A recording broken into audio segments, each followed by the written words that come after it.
Grayson's Grades.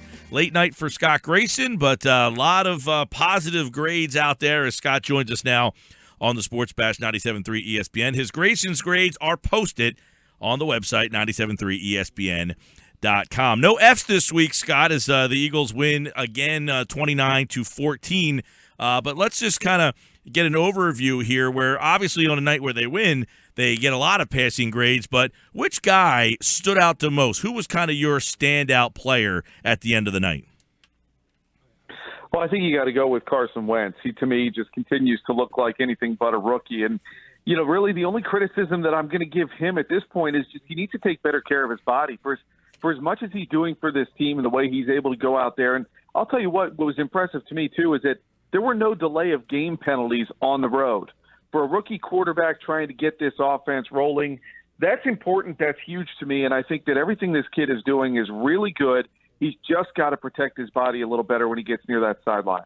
A couple of the guys who I want to get your opinion on, on the offensive side of the ball, you look at that tight end spot. We talked about it back in training camp. With Ertz being out, what did you think of the way they filled in with Burton and Selleck last night? I thought they did a great job. I was a little surprised they didn't try to get the ball into Selleck's hands a little bit more than they did because he is known as and such a good receiver. But Trey Burton, not surprising to see him targeted the way he was. I thought that Burton had a pretty good route run on the ball in the end zone that was tipped away. If there's any negative there, it's that Wentz should have led him a little bit more. But those throws over the middle are very dangerous, especially when you're down in the red zone and there's a lot of bodies in a short space. And I think Trey Burton's doing a great job filling in, and it gives the Eagles the luxury of not rushing Zach Ertz back. They have a bye week after this game against Pittsburgh, and if Ertz is anything less than 100%, he's so valuable to this team. Just wait one more week, in my opinion. Give him that extra week beyond it to get healed up and let him go from there. Yeah, and, Trey Burton last night, as you gave him an A for the night, he was a guy who a lot of people thought would get some extra time. What are they going to do when Ertz comes back? It almost seems like Burton has got to be a guy that's a part of the offense. Yeah, and I think Doug Pederson, I listened to him after the game, and he was saying something like that. I haven't had the chance to run my three tight ends out there with my three tight ends.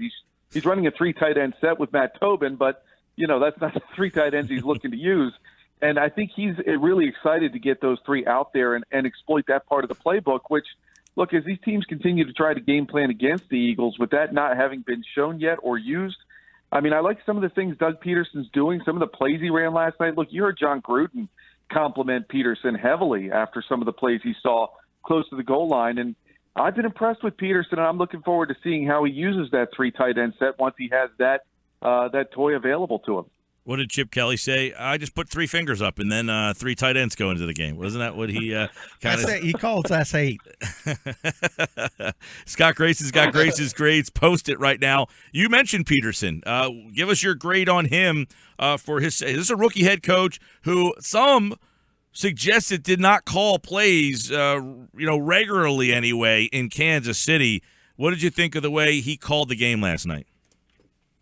I really liked it. And again, he came out in the second straight game, and I liked the script he opened with, showing a lot of confidence in his rookie quarterback. I'm sure the Bears didn't expect the Eagles to come out with no backs and run a wide spread set there, that he ended up letting Carson Wentz throw 9 passes on that opening play drive.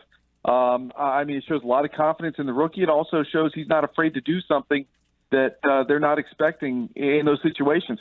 I like the fact that he's going for it on fourth down in certain situations. I think more than anything else, he went for it on fourth and goal because he wasn't sure what Sturgis had available with his leg, perhaps possibly being injured. But look, he's Andy Reid. That's what everybody says, but he's not. Andy Reid would have been way conservative in some of those situations. And I like seeing that Doug Pederson isn't afraid to show confidence in his team to let those guys go out and try to get those fourth down conversions. And they're doing it. It's working right now. And he's definitely got the confidence of his team under him. They believe in him, and they're going out there and they're playing hard for him. Well, Scott, it wasn't all good last night. You didn't give out any Fs, but you did give out one D. Jason Kelce looked like he struggled. Should the Eagles consider maybe a change there? I think they've got to seriously start thinking about something like that. He's always been one of the biggest criticisms for Kelce is his size. He's undersized, and he gets pushed around a little bit, and these teams are going to continue to try to exploit that.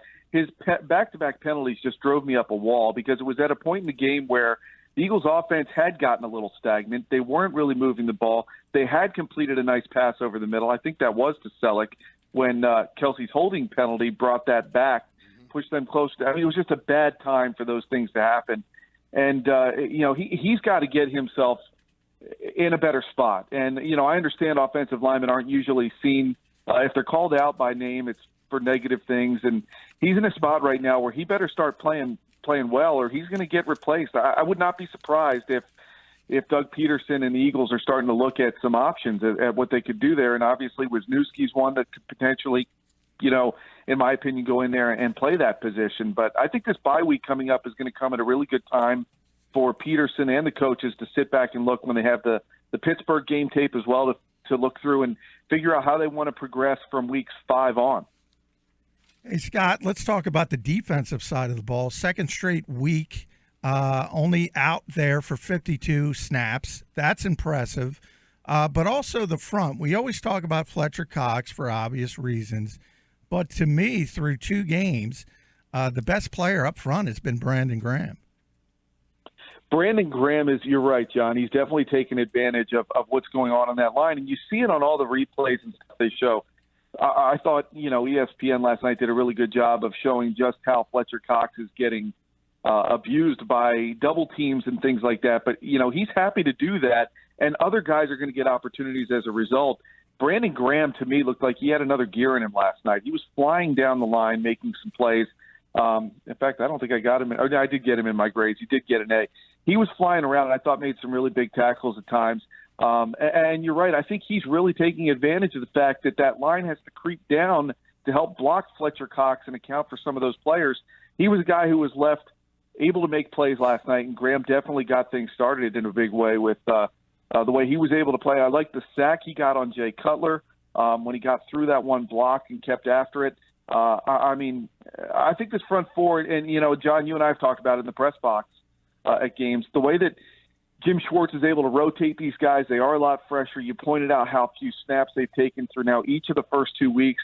These guys are going to have like a whole nother season on them compared to what they've been used to the last couple of years. Yeah, and, you got anybody that looks at this team watching them. In fact, there was a time last night when Pete and I were watching the game, the Eagles were running fresh bodies onto the field. I said, they're more tired running onto the field than they were playing the game because they had to come so far from the sideline. Yeah. At one point. But you're right, Scott. They're keeping a lot of fresh guys, and as you look at the grades at 97.3 ESPN.com, Grayson's grades are up.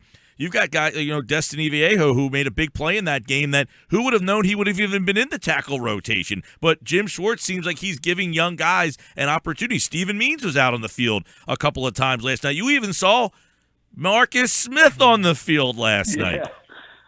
Yeah, I was just going to say his name. And you know what? Some of those guys like Destiny Viejo and Marcus Smith, I saw at one point Vinny Curry go off to the field like he had to get looked at by trainers a little bit. And these are some of the guys that are coming in. Credit Jim Schwartz and his staff for getting those guys ready to play. You never know when you're going to need them to come in. Injuries obviously happen in this game. Look how many Bears went down last night. Difference is the Eagles were able to bring some guys in who came in and they kept the ship, afloat. Bears, some of their backups came in and got, manhandled a little bit. And obviously Jay Cutler had a bad game. I just look at what Jim Schwartz is doing with this defense, and I hear Connor Barwin talk about it all the time, rotating them in and out. They're feeling a lot more fresher. I think it's no coincidence that in the second half of each of the last 2 games, the defense has really come alive and taken control of the game because those guys are more fresh than the offensive line they're going against. It's really making a difference, and I think these guys are excited to be a part of that. And 2 straight games, they've knocked the quarterback out of the game. That shows you how fast they're flying around the football, right, Scott? Oh, absolutely, and how aggressive they are with when they get to the quarterback, making sure they put a good lick on him. I mean, they're definitely and I don't think it's a coincidence. I mean, look, Robert Griffin III did it to himself, the way that he ran into Jalen Mills at the end of the game. But Jay Cutler was getting attacked right from the beginning, and I think the Eagles knew, and Jim Schwartz knows, the knock on Cutler is you hit him early in a game and he's rattled. He'll make his mistakes, and sure enough, that's what happened. It'll be interesting to see how they try to take on Ben Roethlisberger this coming week. And he's certainly a different quarterback than either of the two guys they've played so far. Scott Grayson has Grayson's grades at 973ESPN.com after every Eagles game. And, of course, you can check them out, the full list of his grades right now on our website. Thanks, Scott. All right, no problem. You guys try to keep it under control there in that studio.